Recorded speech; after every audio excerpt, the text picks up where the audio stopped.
जी, अस्सलाम वालेकुम एवरीवन। ये छोटा सा लेक्चर जो है मैंने रिकॉर्ड करके आपके साथ शेयर कर देता हूँ। हमने लास्ट लेक्चर में थिक्सोट्रॉपी के बारे में तो पढ़ा था कि थिक्सोट्रॉपी होती क्या है। असल में ये थिक्सोट्रॉपी टाइम और शेयर रेट डिपेंडेंट जो है वो रिडक्शन इन विस्कोसिटी होती है, कंसिस्टेंसी का रिडक्शन होती है। थिक्सोट्रॉपी इसके हमने ग्राफ लास्ट टाइम देखा था। एक पोर्शन इसके अंदर से रह गया था कि हमने मेजरमेंट ऑफ विस्कोसिटी जो है वो डिस्कस नहीं किया था। तो इस लेक्चर के अंदर हम मेजरमेंट ऑफ थिक्सोट्रॉपी या फिर measurement of the viscosity in thixotropic जो हमारे मटेरियल्स हैं उसके अंदर। आपको लास्ट टाइम भी बताया था कि ये थिक्सोट्रॉपी जो है ये बहुत सूडो प्लास्टिक और प्लास्टिक फ्लो के अंदर जो है ये ऑब्ज़र्व की जाती है। सूडो प्लास्टिक मटेरियल के अंदर भी वही सिस्टम है। अगर आप उसको ग्रेजुअली जो है वो विस्कोसिटी को शियर स्ट्रेस को इंक्रीज़ करेंगे और उसको रिड्यूस करेंगे तो विस्कोसिटी जो है वो थोड़ी रिड्यूस होगी, ठीक है। और जो कर्व है वो लेफ़्ट साइड को शिफ्ट होगा। हम जो है वो देखते हैं कि अब इसकी जो विस्कोसिटी है प्लास्टिक फ़्लो के अंदर उसको कैलकुलेट कैसे करते हैं, क्योंकि प्लास्टिक फ़्लो की जो विस्कोसिटी है उसके अंदर हमारी यील्ड वैल्यू जो है वो भी इन्वॉल्व है। तो यील्ड वैल्यू जो है वो हमें उसमें से माइनस करनी पड़ेगी, ठीक है। सो थिक्सोट्रॉपिक लूप जो होती है उसको हमने लास्ट टाइम भी डिस्कस किया था, उसको कहते हैं हिस्टैरिसीस लूप, ठीक है। ये हमने लास्ट टाइम डिस्कस किया था कि इस तरह की ये लूप बनती है। असल में होना तो ये चाहिए कि जब विस्कोसिटी आप जब शियर रेट बढ़ा रहे हैं तो विस्कोसिटी की इस तरह की कर्व आएगी। जब आप शियर स्ट्रेस को रिमूव करें तो ये कर्व वापस इसी कर्व के ऊपर आनी चाहिए। असूलन तो ये होना चाहिए और न्यूटोनियन सिस्टम के अंदर होता भी यही है कि जब आप शियर स्ट्रेस को रिमूव करते हैं तो वापस डाउन कर्व जो होती है वो अप कर्व के बराबर ही आती है। लेकिन जो थिक्सोट्रॉपिक के अंदर जो प्रॉब्लम ये होता है कि जब आप स्ट्रेस अप्लाई करते हैं और शियर रेट प्रोड्यूस होता है तो उसकी वजह से इसके अंदर जो है ना चेंजिंग आती है और डिफॉर्मेशन होती है। पार्टिकल जो है वो ब्रेक डाउन होते हैं, बॉन्ड जो पहले बने हुए होते हैं वो टोटली ब्रेक डाउन हो जाते हैं। इसकी वजह से होता है कि जब ये रिफॉर्म होता है तो एक्यूरेट रिफॉर्म नहीं होता और थोड़ा सा शिफ्टिंग आती है लेफ़्ट साइड पे। और हमने ये पहले डिस्कस किया था कि अगर लेफ़्ट साइड पे शिफ्टिंग आ रही है तो उसका क्या मतलब है कि विस्कोसिटी जो है वो रिड्यूस हो रही है, ठीक है। सो आज जो है वो हमने डिस्कस करना है कि हमारी जो प्लास्टिक फ़्लो है इसके अंदर विस्कोसिटी जो है वो रिड्यूस होती है जब थिक्सोट्रॉपी का हम फिनोमेना चेक करते हैं। तो इसकी विस्कोसिटी कैलकुलेट करने के लिए हम कौन सी इक्वेशन जो है वो उसको यूज़ करते हैं, ठीक है। सो दो हमारे पास जो है वो क्राइटेरिया हैं, दो मेथड्स हैं कि आप इनकी विस्कोसिटी जो है वो कैलकुलेट कर सकते हैं।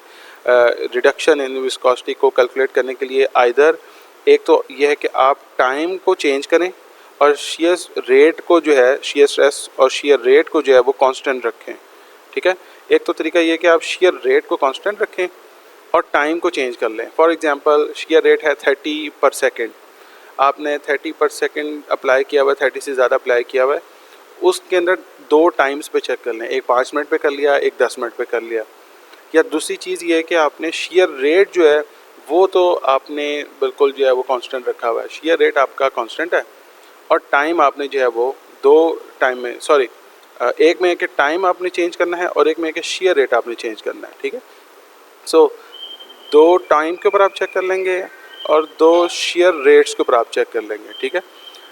इस सेकंड वाले केस में होगा कि आप पहले जो है वो हल्की शियर रेट अप्लाई करेंगे, फिर चेक करेंगे विस्कोसिटी कितनी हो रही है, फिर उसको तेज़ी से मिक्स करेंगे और फिर चेक करेंगे कि विस्कोसिटी के अंदर रिडक्शन जो है वो किस तरह आ रही है, ठीक है।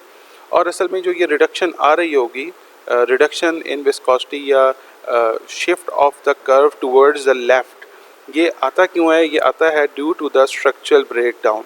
कि आपके जो जेल्स हम आगे डिस्कस करते हैं कि जेल्स के अंदर जो है ये आता है और इस तरीके से ये आपको लेफ़्ट तरफ शिफ्ट होनी है कर्व। और ये हम देख लेते हैं कि कर्व जो है वो दोनों चीज़ को हम चेक कर लेते हैं कि टाइम को चेंज करके और शियर रेट को चेंज करके क्या फ़र्क पड़ता है, ठीक है। पहला है कि हम जो है वो शियर रेट को सेम रखें और टाइम को चेंज कर लें, ठीक है। तो दो टाइम्स के ऊपर हम चेक कर लेंगे कि हमारी विस्कोसिटी जो है उसके ऊपर कितना फ़र्क पड़ रहा है।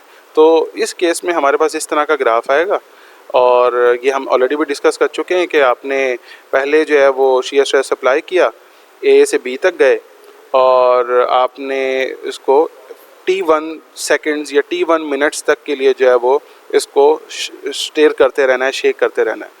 तो हमारे पास ग्राफ बनेगा A, B, C और E। अगर हम T1 टाइम तक के लिए इसको मिक्स करते रहेंगे तो ये बनेगा graph A, B, C and E। अगर आप T2 यानी कि आप कह लें 10 मिनट कह लें या 20 मिनट या ज़्यादा टाइम तक के लिए इसको मिक्स कर रहे हैं तो फिर ग्राफ बनेगा A, B, D और E, ये ग्राफ बनेगा। ठीक है, अब इसके अंदर नोट करने वाली बात क्या है, इसके अंदर दो कर्व्स बन रही हैं। एक ये कर्व है डाउन कर्व की मैं बात कर रहा हूँ। एक डाउन कर्व है C से E के दरमियान और एक डाउन कर्व है D से E के दरमियान। ठीक है, एक C से E के दरमियान बन रही है T1 टाइम पे और D से E के दरमियान बन रही है, ये DE बन रही है T2 पे। ठीक है, तो इसके अंदर आपने करना ये है, इसके अंदर जो हायर वैल्यू होगी उस हायर वैल्यू से लोअर वैल्यू को आपने माइनस करना है। इस कर्व का, इस डाउन कर्व का C से E जो बन रही है, इसका अगर मैं रेसिप्रोकल ले लूँ 1/U1 ले लूँ तो ये क्या बनेगा, ये बनेगा विस्कोसिटी। ये बनेगा viscosity, plastic viscosity of this curve. ये इस कर्व की बनेगी प्लास्टिक विस्कोसिटी। और ये आपको हो सकता है याद हो कि हमने ये पहले डिस्कस किया था। ये आपको दिखा देता हूँ, ये इक्वेशन हमने डिस्कस की थी प्लास्टिक फ्लो के अंदर, जब हम सिंपल प्लास्टिक फ्लो के अंदर डिस्कस कर रहे थे।